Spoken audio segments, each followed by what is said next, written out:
Você já passou por um momento em que você achava que estava sendo humilhado, humilhada? Um momento difícil que você viveu, onde você precisou da ajuda de alguém e essa pessoa te ajudou? Se liga na PR de hoje. Palavra rápida, corte certo. Boa noite, abençoado e abençoada do Senhor, paz seja contigo, Deus abençoe você e toda a sua casa. O cearense pregador está na área para PR de hoje, com base em Ruth capítulo 2. Vamos que vamos. Eu vou fazer uma pergunta para você. Como você se enxerga? Como você se enxerga? Eu não sei você, mas eu já vi, já ouvi, já recebi, né, como é que eu posso dizer, essa instrução, né? Alguém dizer para alguém assim, se enxerga, ou alguém dizer para você, se enxerga, né? A gente ouvia muito isso. Então, como que você se enxerga? A Bíblia diz em Provérbios que como imaginamos em nossa alma, assim seremos, assim será. Segundo ponto, como é que as pessoas nos enxergam? As pessoas nos enxergam, na maioria das vezes, elas nos veem ontem e no agora, no hoje. Elas não têm o poder de nos enxergar no futuro. Mas tem um ponto mais importante ainda. Como Deus enxerga você, como Ele te vê. Deus, ele enxerga a obra pronta, a ponto de tudo o que passarmos, de tudo o que passamos, são lapidações do grande escultor. Deixa-me lhe dizer, Ruth passou pelo que passou com Noemi, voltou para Belém, e quando ela chegou lá, ela no capítulo 2, ela diz para Noemi assim, olha, eu vou trabalhar, eu vou atrás de fazer alguma coisa que a gente precisa comer.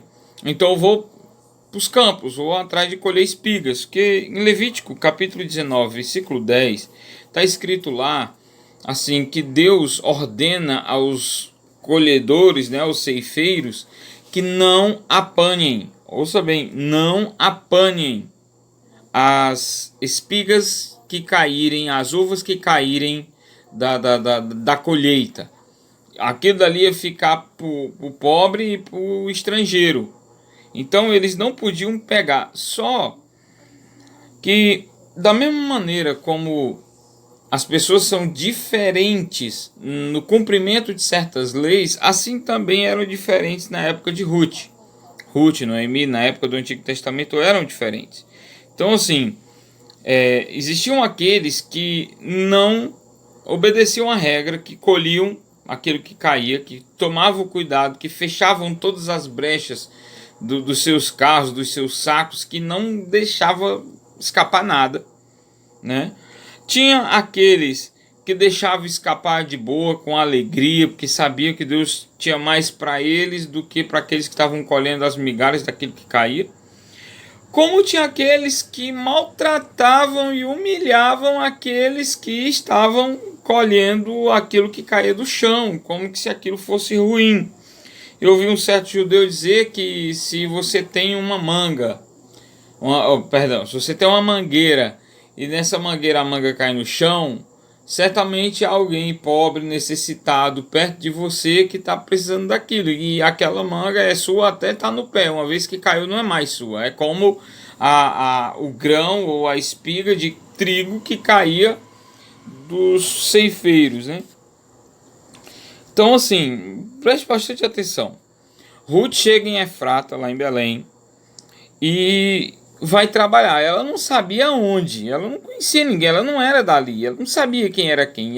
Quem conhecia era Noemi. Noemi era conhecida como tinha conhecidos, Ruth não. E Ruth era conhecida como aquela que veio com Noemi, que era de Elimeleque. Isso era a forma como Ruth era conhecida.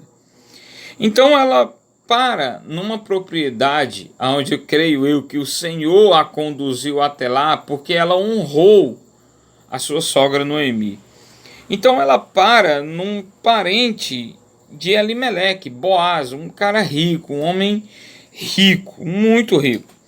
E quando ela foi vista por Boaz, Boaz perguntou quem era ela para um de seus servos. E a forma como o servo enxergava Ruth talvez tenha feito muita diferença para as próximas ações do Boaz. Por exemplo, Ruth, ela de uma forma muito humilde, ela apanhou todas as espigas antes de sequer pedir permissão. Olha só, ela foi apanhando. Ela não pediu permissão, ela só apanhou. E ela não era dali, ela deveria, né, no mínimo pedir permissão. Mas não pediu. Então, o que chamou a atenção foi a diligência no trabalho de Ruth. Ruth trabalhou de uma forma assim espetacular no apanhar do trigo, no apanhar da cevada, desculpa aqui, né? Que a gente está acostumado a falar em trigo, mas na verdade aqui era a cevada. Ela apanhou tanta cevada que a Bíblia diz que ela voltou para casa com 25 quilos mais ou menos aí, pelas medidas aqui, né? Dá-se uma medida aproximada de 25 quilos que ela apanhou de cevada. Gente, 25 quilos é muita cevada para você apanhar num dia.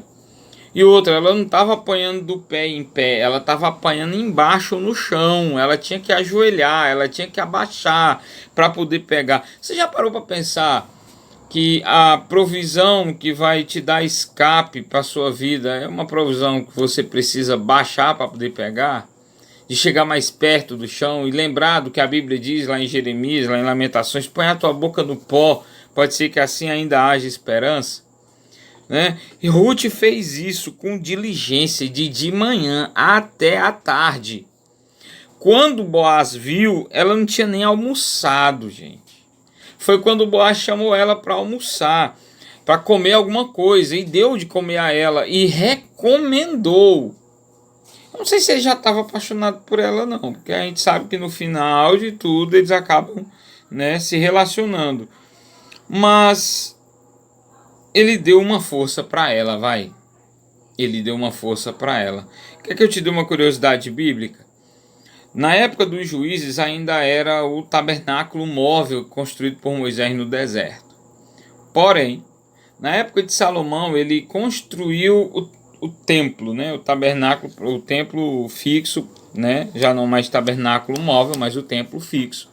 Ele construiu e pôs 2 colunas na porta do templo. O nome delas Joaquim, Boaz. Joaquim quer dizer: o Senhor é rápido em estabelecer força. Porque Boaz significa força. Deus tirou Ruth de uma condição, como ela era casada com Malom, Deus tirou ela da enfermidade e deu a ela força. Então receba essa palavra de cura para você. O Senhor está tirando as tuas enfermidades e te dando força. O Senhor está tirando a tua fraqueza e te dando força. Recebe essa palavra no seu coração no nome de Jesus.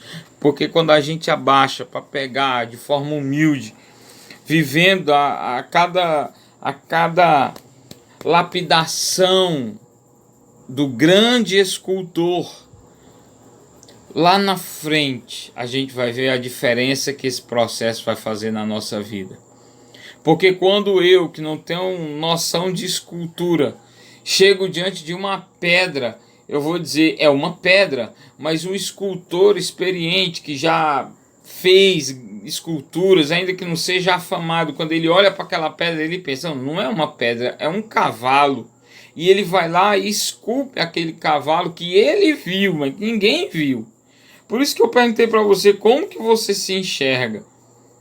Como que as pessoas enxergam você? E como Deus enxerga você? Jó, né, se enxergava como um inútil, um leproso agora que perdeu tudo, né? Ele perdeu tudo, ele já não se enxergava mais como uma pessoa digna.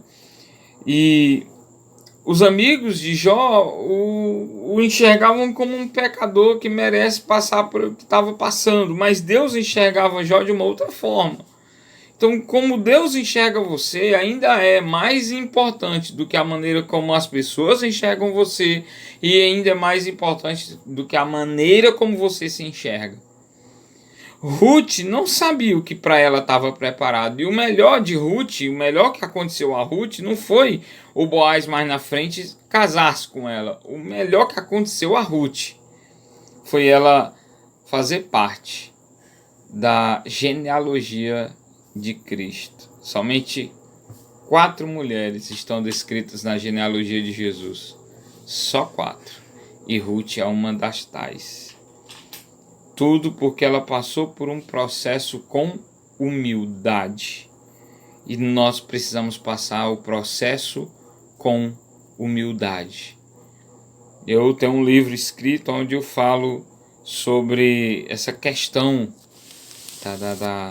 da gente, né, enfrentar a dor para até chegar no ideal que Deus tem para nós. Até passar por um processo de renovação. Então, se você tiver algum interesse aí, põe nos comentários para mim se você gostaria de saber mais sobre esse livro, tá bom? Essa é a nossa PR de hoje. O Senhor tira você da condição de enfermo e te dá força. Deus te faz você passar por um processo para você chegar naquilo que somente o grande escultor da sua vida enxergou.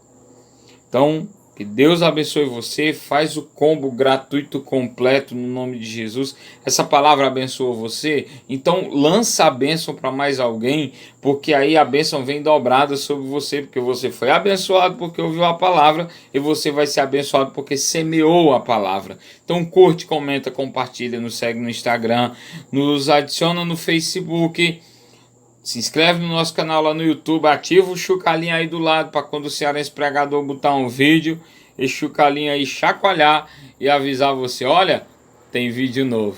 Então segue no final do vídeo as nossas redes sociais. Que Deus abençoe você e até amanhã para mais uma PR. Valeu!